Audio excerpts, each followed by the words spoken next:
What's good? Brian Tong here, and all the new colors of the iPhone 17 lineup have been leaked, including possibly a super unique one, new details on Apple's foldable phone that is currently in production for next year, and key Apple products that have been pushed out to 2026, and a whole lot more. But hey, let's start with the iPhone 17 talk, because I have deliberately not tried to constantly bombard you with the same iPhone stories every week. Now, I could if you want me to, but I'm not. But if you want it, let me know in the comments, okay? Now, a new report from Macworld claims they obtained an internal document with all the new color options for the iPhone 17, 17 Air, 17 Pro, and 17 Pro Max models. And many of these colors have been agreed and leaked by other people like Sonny Dixon and Majin Buu, but Macworld's document gives more validity to the claims. So let's look at the iPhone 17 first, and the report says black and white will remain, but it will also include steel gray instead of space gray, green and purple,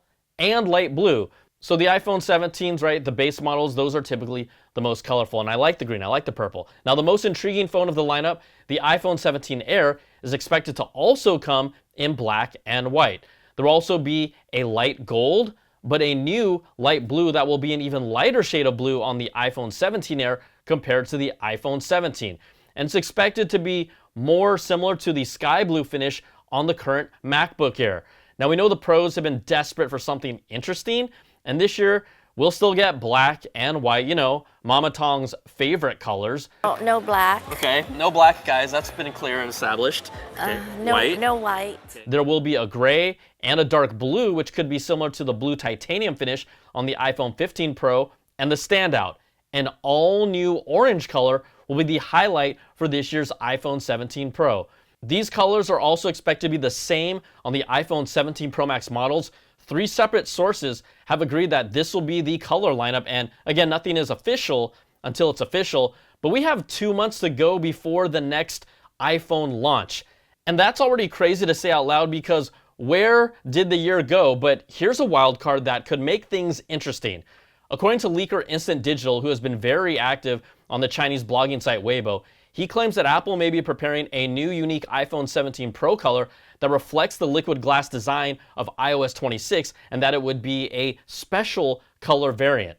The color that other sites are reported as being white might change colors and shift hues depending on the angle that light hits it. To me, that sounds like more of an iridescent white, if that's actually true or not. Now, Majin Buu recently shared images of third-party lens covers that would match the iPhone 17 colors, and one of them was identified as transparent. And he's also alluded to Apple releasing another surprise color. Again, this is all speculation, and we could just, in the end, get a white iPhone, but I'm hoping that Apple does more. And we're at a point where phones are so good that I sometimes see more excitement around a color versus a feature these days. It's happening. So we'll just have to, a couple more months to see what officially happens.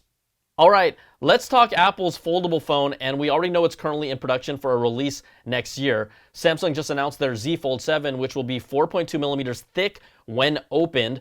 I gotta check it out, and it feels great in hand, but the latest post from Instant Digital believes Apple's folding phone will have a thickness of at least 4.8 millimeters.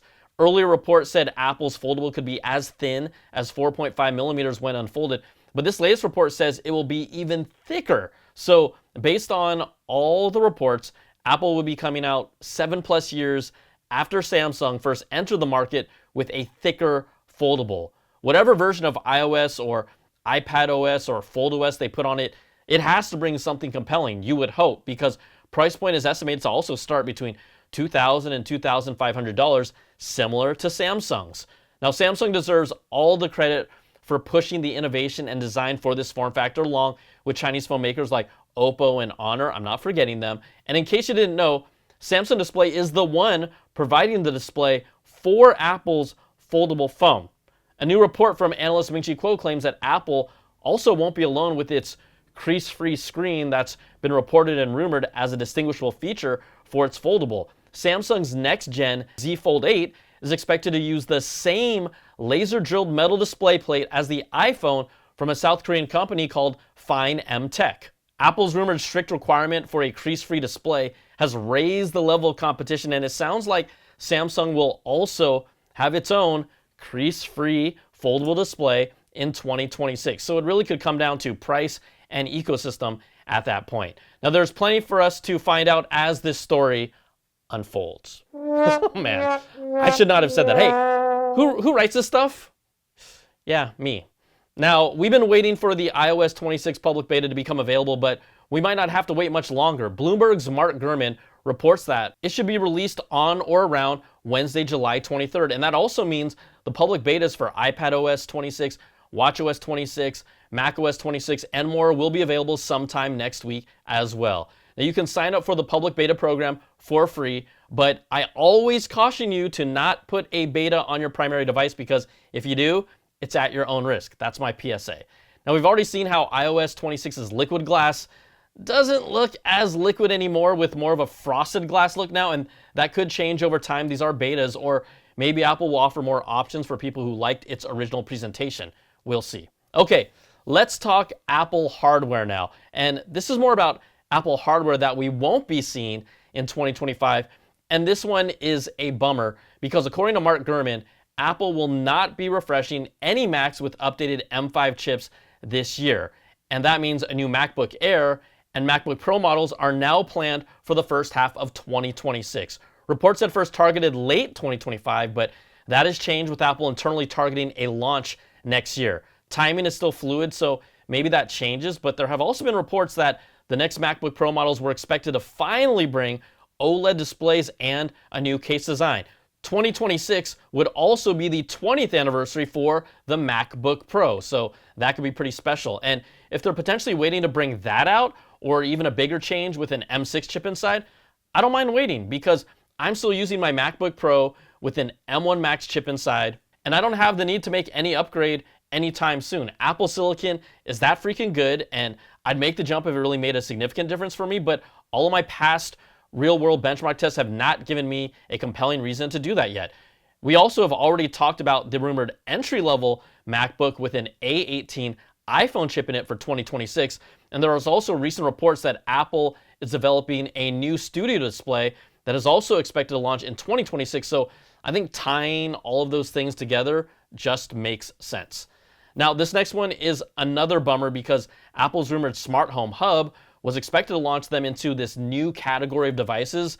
Instead, it's likely been pushed out to a 2026 launch, according to Mark Gurman. Now, Gurman originally reported that the plan was to launch in March of this year, but it was delayed indefinitely because of its reliance on the personalized Siri features that we still haven't seen from iOS 18, and then the less than stellar Apple Intelligence launch. It's a real disappointment, because the home has been an area of low-hanging fruit that I've been waiting for Apple to tackle, but it still hasn't happened. Gurman's report says the Home Hub is now targeting the first half of 2026. And it shows the real consequences of Apple Intelligence failing to deliver on its promise, not only to consumers, but for Apple's own products. I think if Apple wants to succeed in the smart home, the Hub is absolutely the first place to start. It's been rumored to be something like a home pod with a display that's 6 to 7 inches square shaped with an A18 chip for Apple Intelligence support. The display will reportedly either attach to a speaker base, taking a page from Google's Pixel tablet, or it can be mounted on a wall. Beyond this hub, they can't just rely entirely on third-party products, and for me, they really need to create their own home ecosystem. And if there's one thing that consumers trust Apple with, it's with their privacy and information. So I think it would be in Apple's best interest to create a high-quality security camera ecosystem as the product that complements their hub. Lean into security. There have been reports that they might work on a doorbell camera, and that could be one of the products, but an entire Apple ecosystem connected home security system that uses iCloud storage for recordings, that would be something that I think a lot of Apple users would get behind, especially with high quality video. So either way, that's been pushed out to start at 2026, and maybe they'd be able to have more than just the hub and come out with a stronger launch by then. We'll see. Now, the one product we are getting, and maybe a little unexpectedly, Apple is planning to upgrade the Vision Pro later this year. Gurman reports that the main focus will be a new M4 chip inside that we've already seen in the iPad Pro and some Macs. There were rumors it would be an M5, but Gurman is saying it's an M4 that would bring significant performance improvements, both for CPU and GPU, and then an upgraded neural engine for AI tasks.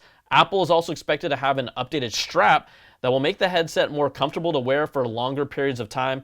I know I'd like that. I'm not going to get a new Vision Pro for that. And it already includes 2 options. So we'll see who decides to jump in and purchase this one. And reports say there will not be another update until 2027 with the rumored Apple Vision Air that is expected to be significantly lighter. Now, Apple's also still developing their own smart glasses that are their answer to the Meta Ray-Bans. And those are expected to come out in 2026. But if you haven't connected the dots, there is a theme here where Apple's been the one waiting to release their own versions of products that other companies have invested the time and resources to figure out. The question is, has Apple waited too long to enter the game? We know Apple isn't always the first to market. We know that. But there's also a time when Apple entered a market that their products were 2 or 3 years ahead of the competition. You don't really see that anymore, or I haven't recently. And the M-chip series, that was one of those technologies that was and is arguably still ahead, but it's a component that's part of a product that already existed in the market. You could argue AirPods were kind of like that as well. I'm not sure about a 2-year, 3-year gap, but a year ahead. But when some people say, I'm not saying Apple isn't innovative, but when they say they don't feel like Apple is innovative, it feels like they aren't as innovative as they were before. I think that's a better way to put it. It's the truth. All right, in some gaming news, Cyberpunk 2077 is finally launching on the Mac by the time that you see this video. Cyberpunk 2077 Ultimate Edition is out and powered by Apple Silicon, and you can download it digitally. The game is supported by Macs with an M chip and 16 gigs or more of unified memory, but in order to take advantage of specific graphical effects like ray tracing, you need an M3 Pro chip or higher. You got another cool bonus, head tracking spatial audio that is supported with AirPods by default, so that's a cool nugget. And if you want to turn on HDR effects, it defaults to on with Apple XDR displays, so that's MacBook Pros that have it and the Pro Display XDR, but it can also be enabled on non-XDR displays. Now, I want to see gaming succeed and get better for the Mac, and it's getting there, but I need Marvel Rivals, Valorant, and Fortnite to really take it to a legit level for me where I'm not using my PC over my Mac to game. Wait, Brian has a PC? Oh yes, I do, specifically for gaming. All right, everybody, that is gonna do it for this video. If you like what you see, give me that thumbs up, subs up, and hit that notification bell, ding, to get all my latest videos when they drop. And if you want more of that Apple goodness, you can check out my weekly Apple Bits XL audio podcast with the latest stories and special guests. Plus, you can support all my content with an ad-free version of the podcast, early access to my content, and exclusive content at patreon.com/BrianTong. So thanks so much for watching. Take care, and we'll see you on the next video. Peace and love.